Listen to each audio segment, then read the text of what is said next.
नमस्ते फ्रेंड्स, आपका स्वागत है मेरे इस यूट्यूब चैनल पर। आज हम लोग डिस्कस करेंगे बहुत ही महत्वपूर्ण टॉपिक का ऊपर, जो कि है रिटायरमेंट की बाद का प्लान कैसे बनाएं। जी हाँ फ्रेंड्स, ये बहुत ही एक सीरियस टॉपिक है, क्योंकि कोई भी व्यक्ति अगर प्राइवेट नौकरी कर रहा है, इवन गवर्नमेंट सेक्टर में भी है, छोटा सैलरी है, कम सैलरी है, इवन अपना खुद का बिजनेस कर रहे हैं, तो होता क्या है कि हम लोग दिन ब दिन, महीना ब महीना काम करते रहते हैं और समय निकलते जाते रहते हैं, और अपना रिटायरमेंट प्लानिंग भी करना है ये बिल्कुल भूल जाते हैं और करते ही नहीं, इसको अनदेखा कर देते हैं। क्योंकि कभी कुछ तो कभी कुछ ना कुछ प्रोग्राम रहता ही है। ठीक है, इस वजह से रिटायरमेंट प्लानिंग को हम टालते रहते हैं कि बाद में कर लेंगे, बाद में कर लेंगे। और एक दिन ऐसे टाइम आ जाता है कि अभी 40 का एज में आ जाता है, 50 का एज में आ जाता है, रिटायरमेंट का घर में आ जाते हैं। तब हम लोग को पता चलता है कि हम लोग क्यों टाइमली रिटायरमेंट नहीं किया। तब पछताने का अलावा कोई काम हमारा पास बचता नहीं है। तो आज अगर आप एक कम एज में हैं, 20-25 ईयर्स में एज में हैं, तो आपको ये मान के चलना पड़ेगा कि रिटायरमेंट है, उसको प्लान करना ही करना है। तो आप इनिशियली शुरू कर दीजिए। इवन आप 35-40 के एज में आ गए हैं, तब भी आपके पास अभी एक मौका है कि आप रिटायरमेंट के बारे में सोचिए और अकॉर्डिंगली प्लान कीजिए। तो चलिए, इस वीडियो में हम देखेंगे कि क्या क्या किया जा सकता है। बने रहिए हमारे साथ लास्ट तक। चैनल पर नए आए हैं, चैनल को लाइक, शेयर एंड सब्सक्राइब करके चलिए, ताकि ऐसे ही fundamental motivational video financial market का रिगार्डिंग आपके पास आते रहे और अपना अपना फाइनेंशियल नॉलेज को बेहतरीन करते रहें। तो चलिए फ्रेंड्स, देखते हैं आज का ये टॉपिक रिटायरमेंट का ऊपर। देश में ज़्यादातर युवा जो है रिटायरमेंट के लिए 40 साल का उम्र के बाद ही सीरियस होता है।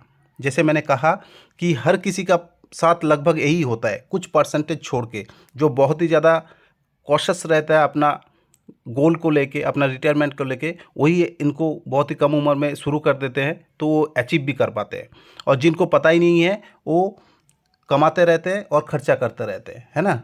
जल्द से जल्द बचत करना शुरू कर देना चाहिए, तभी रिटायरमेंट प्लानिंग को आप एक अच्छा तरह से प्लान कर सकते हैं। तो हम जब कहीं नौकरी के लिए जाते हैं, तो हमारा पहला सवाल यही होता है कि नौकरी में तनख्वाह कितना मिलेगी। कॉलेज ख़त्म होने के बाद ज़्यादातर युवा अपना पहली नौकरी की सैलरी बिना किसी प्लानिंग के खर्च देते हैं। ये सभी का साथ होता है। लेकिन अगर आप भी अपने रिटायरमेंट के बाद की ज़िंदगी आरामदायक बनाना चाहते हैं, तो आप वर्तमान से किसी ऐसे प्राइवेट सेक्टर में काम कर रहे हैं जहां आपका पहली सैलरी 20-25 हज़ार से शुरू हो रहा है, तो आपको अभी से प्लानिंग कर देना चाहिए। अंधाधुंध पैसा खर्चा नहीं करना चाहिए। प्लानिंग करते हुए एक व्यक्ति को किन चीज़ों में ख्याल रखना चाहिए, इसके बारे में हम समझेंगे। इसको समझने के लिए आपको हमारे साथ बने रहना पड़ेगा। बने रहिए हमारे साथ। तो पहले हम लोग समझेंगे महंगाई का ध्यान रखना बेहद ज़रूरी है। आपको पता है कि महंगाई हर साल बढ़ रहा है। इन्फ्लेशन जो है 4% से लेकर 6% तक बढ़ते जाता है। तो पैसा का जो वैल्यू है वो दिन दिन ख़त्म हो जा रहा है। आज आप जो 100 रुपया में ख़रीद सकते हैं, अगले साल वो चीज़ आपको 100 रुपया में नहीं खरीद पाएंगे। उसके लिए 105 रुपया आपको खर्च करना पड़ेगा। इसलिए आप एक अच्छा खासा प्लानिंग करने वक्त अपना महंगाई का ध्यान रखिए। ऐसे में अगर आपका इन्वेस्टमेंट महंगाई को मुकाबले में तेज़ी से नहीं बढ़ता है, तो आपका सेविंग्स का कोई फ़ायदा नहीं होगा। यानी आपका रिटायरमेंट फंड उम्मीद से जल्दी ख़त्म हो जाएगा, है ना। तो आपको समझना पड़ेगा कि कहाँ और कैसे आपको इन्वेस्टमेंट करना चाहिए। इसके लिए आपको पहली हेल्थ केयर, अपना घर, दैनिक जीवन की लागत, अवकाश का गतिविधियाँ, इससे जो भी आपको मेजर खर्चा होने वाला है उसका अनुमान पहले लगाना होगा और उसके अकॉर्डिंग आपको प्लान करना होगा। इसके लिए आप ऑनलाइन रिटायरमेंट कैलकुलेटर का भी यूज़ कर सकते हैं, और या तो अपना फाइनेंशियल एडवाइज़र का मदद भी आप ले सकते हैं, है ना। फर्स्ट जो रूल है वो रूल है, जल्दी निवेश आपको शुरुआत करना पड़ेगा। कंपाउंडिंग का बेनिफिट आपको पता है फ्रेंड्स, जितना दिन आप बने रहते हैं, जितना टाइम बने रहते हैं, उतना हिसाब से आपको मिलता है। तो जितना जल्दी आप शुरू कर देंगे उतना ही बेहतर रिटर्न आपको मिलेगा, है ना। रिटायरमेंट के लिए 40 साल का उम्र के बाद हम लोग सीरियस होते हैं, जो एक इंडिया में कॉमन प्रॉब्लम है।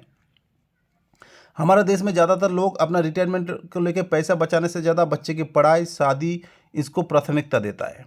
एक तरह से ये ठीक भी है, लेकिन आपको साथ में कोशिश भी करना पड़ेगा कि थोड़ा थोड़ा पैसा रिटायरमेंट के लिए आपको सेविंग होते रहे, क्योंकि हम लोग का आमदनी कम होता है, इसलिए जो ज़रूरी खर्चा होता है जैसे बच्चे का पढ़ाई, शादी, इनको तो रोक नहीं सकते, पहले इन्हीं को देखना पड़ता है।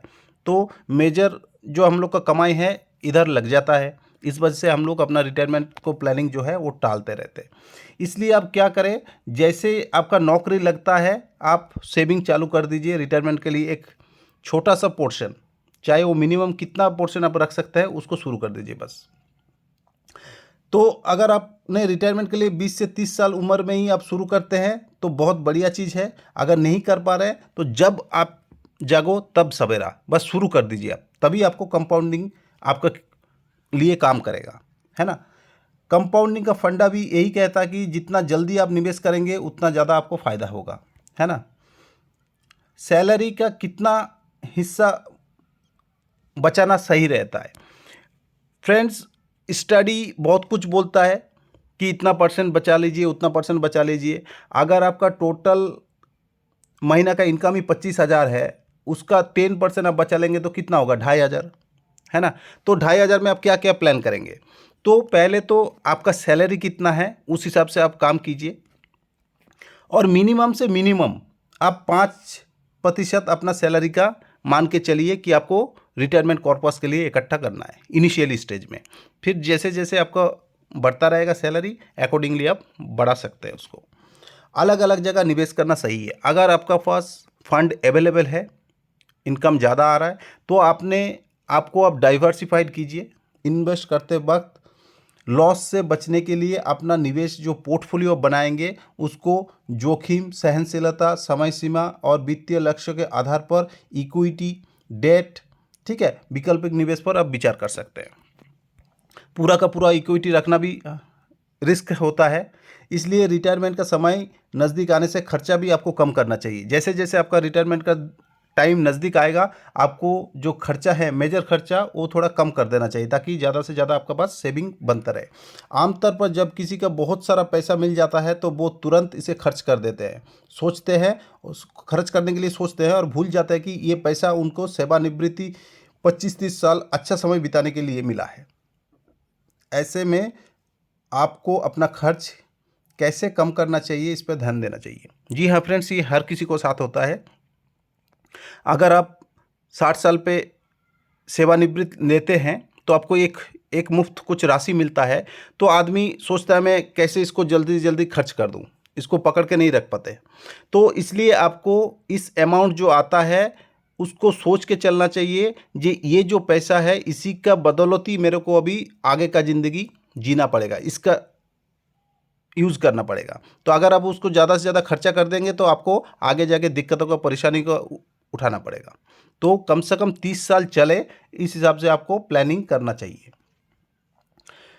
सरकारी योजना में भी आप लगा सकते हैं पैसा, जैसे पीपीएफ हो गया, ईपीएफ हो गया, एनपीएस हो गया।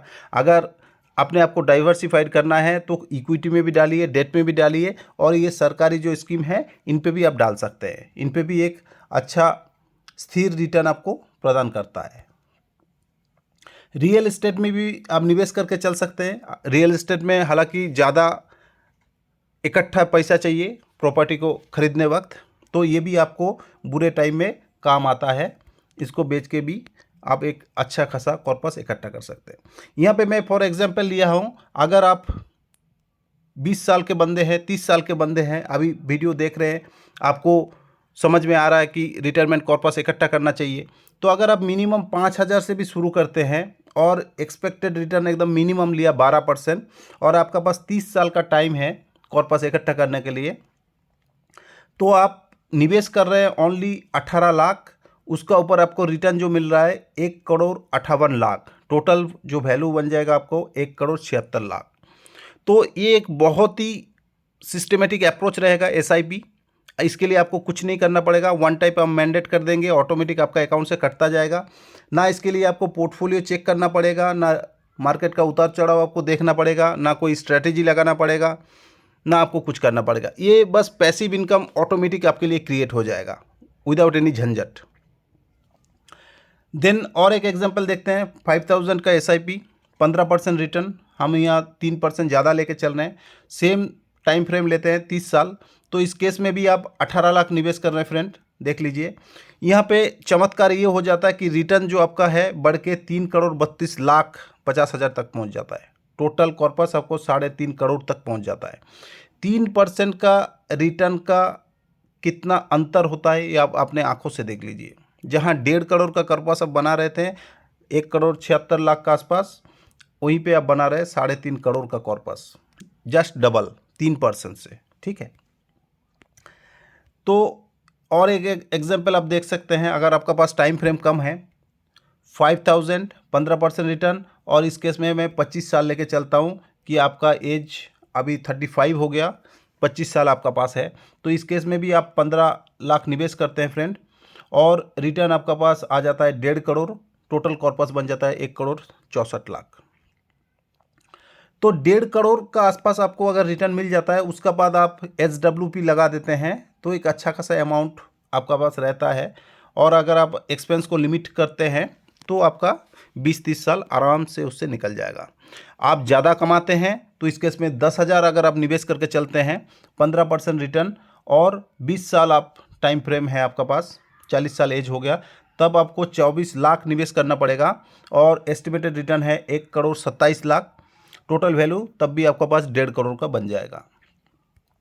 तो ऐसे मैंने जो एग्जाम्पल लिया ये 15% लिया। अगर आप स्मॉल कैप या मिड कैप सेक्टर में जाएंगे तो 15% से भी ज़्यादा आपका रिटर्न यहाँ बन जाएगा 15 साल, 20 साल, 25 साल में। तो इस चीज़ को समझ के अपना रिटायरमेंट कॉर्पस इकट्ठा करने में जुट जाइए फ्रेंड्स, क्योंकि रिटायरमेंट जो है एक दिन ना एक दिन आएगा, ये कंफर्म है। कोई जॉब कर रहा है गवर्नमेंट सेक्टर में तो उसका 60 साल में आ जाएगा, कोई प्राइवेट सेक्टर में जॉब कर रहा है तो उसका भी 60-65 साल में आ जाएगा, कोई अपना बिजनेस कर रहा है तो उसको भी एक दिन ना एक दिन रिटायरमेंट लेना पड़ेगा। पूरा एक्टिव सर्विस वो नहीं दे पाएगा 60 साल, 65 साल, 70 साल से ज़्यादा। अपने बच्चों को अपना बिजनेस हैंड ओवर करके फिर उसको रिटायरमेंट लेना ही पड़ेगा। तो रिटायरमेंट ये एक अवश्यंभावी चीज़ है, ये आने वाला ही है, आना ही है, इनको अपना टाइम से ही आएगा। ये जब आपका 60 साल होगा तभी आ जाएगा। तो बेहतर ये है कि आज ही से उस दिन के लिए प्लान कीजिए, अभी से सेविंग कीजिए। इसमें आपको सेविंग का हैबिट भी बनता रहेगा, आपका पैसिवली कॉर्पस भी इकट्ठा होता रहेगा। तो आशा करता हूँ फ्रेंड्स ये वीडियो आपको समझ में आया। वीडियो से कोई हेल्प हुआ तो लाइक, शेयर एंड सब्सक्राइब कीजिए। अपना फ्रेंड एंड फैमिली में शेयर कीजिए ताकि ऐसे मोटिवेशनल वीडियो, एजुकेशनल वीडियो सभी के नॉलेज में आए और अपने फाइनेंशियल हेल्थ को हर कोई इम्प्रूव कर पाए। Thank you friends, have a nice day.